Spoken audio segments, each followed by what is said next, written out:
Olá a todos e todas. Eu me chamo Saulo Santos de Oliveira, sou discente do Programa de Pós-Graduação em Saúde, Ambiente e Biodiversidade da Universidade Federal do Sul da Bahia, alocado no Centro de Formação em Ciências da Saúde, no qual irei apresentar o artigo intitulado Impacto da Morte do Filho sobre a Conjugalidade dos Pais, sob supervisão do professor Dr. Emerson Machado de Carvalho, oponente curricular de ética e bioética na pesquisa. Bom, acerca do artigo, ele foi publicado na revista de Ciência e Saúde Coletiva no ano de 2013 e possui três autores. Dois desses autores são do Departamento de Psicologia da Universidade Federal do Triângulo Mineiro e do Departamento de Psicologia da Faculdade de Filosofia, Ciências e Letras de Ribeirão Preto, da Universidade de São Paulo. Bom, acerca da introdução, faz-se uma reflexão com relação ao processo de vida e morte, né, e como que a psicanálise ela vai explicar a dádiva que a família tem ao receber um filho, né, ao gerar um filho, processo biológico e social e emocional. E como que uma informação, ou aliás, um diagnóstico, um diagnóstico fativo com relação à saúde daquele ente querido. Né? Nesse caso referido foi o filho mais novo, que recebeu um diagnóstico de um câncer, né? E aí isso vai abrir uma ferida narcísica na família, uma vez que há toda uma projeção, expectativa quando esse filho nasce, né? A expectativa do futuro dele, como que vai se desdobrar a vida ali, os apoios que os pais vão dar, né? Uma vez que os filhos são, por muitas vezes, considerados um reflexo, né, do que os pais não puderam ser, né? Então, há todo esse processo.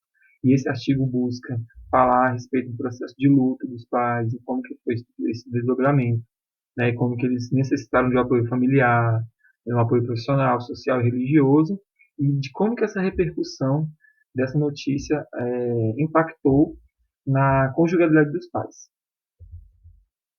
Bom, então, com o objetivo, a gente apresenta que é compreender a experiência do casal que perdeu um filho acometido por câncer, focalizando o impacto da perda sobre a relação conjugal e seus reflexos no processo de elaboração do luto.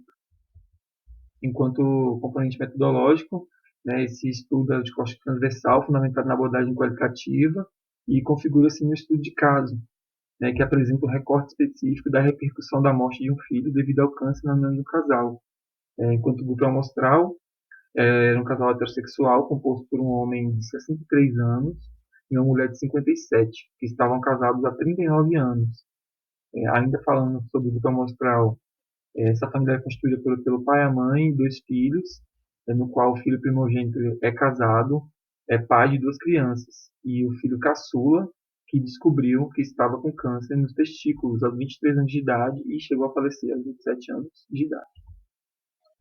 Bom, com relação aos critérios de inclusão, é necessário ser um casal com união estável, ter perdido o filho por câncer há no mínimo 2 anos ou no máximo 5, nesse sentido com informações mais frescas, né, para que se pudesse coletar da forma mais verídica possível, com maior riqueza nas informações, uma vez que foi é, é, organizado numa entrevista semi-estruturada, de forma individual com a mãe, individual com o pai e depois os dois juntos.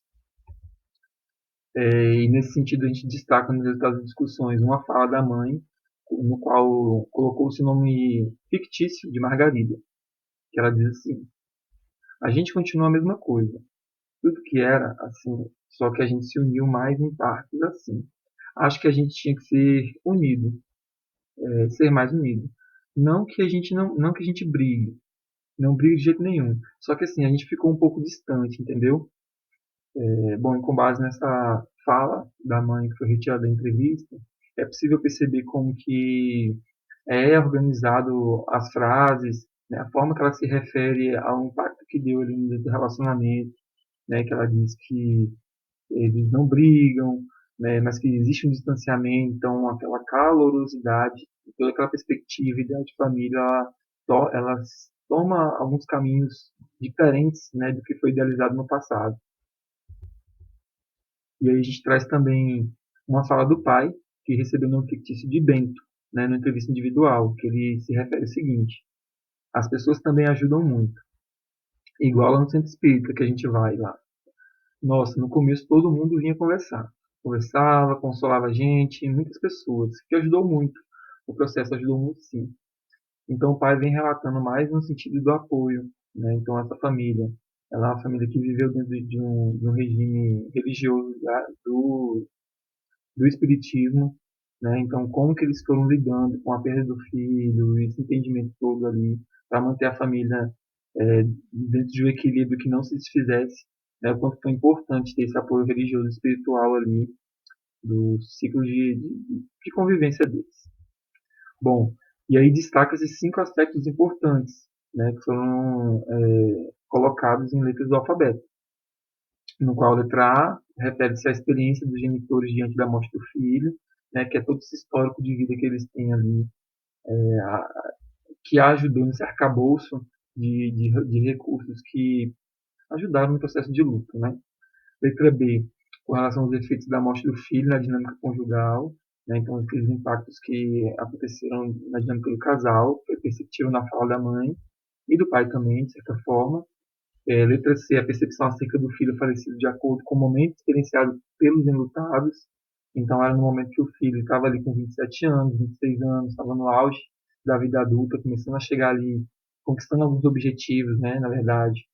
E então foi algo bem impactante. Com relação à letra D, as consequências da morte do filho em um membro do grupo na organização familiar. Então, houve uma desestruturização da família nesse sentido, de perder um ente familiar, né, e como que isso impactou na vida de todos aqueles que faziam parte. E letra E, que é com relação à religião, que foi utilizada como ferramenta, né, encontrada para manejar o processo do luto pela família. Bom, e aí a gente traz como que a ética e a bioética ela pode fazer parte nesse caso específico, né, que é com relação ao enfrentamento religioso do casal em uma prática espiritual, e isso deve ser considerado pelas equipes de saúde ao relatar essas informações.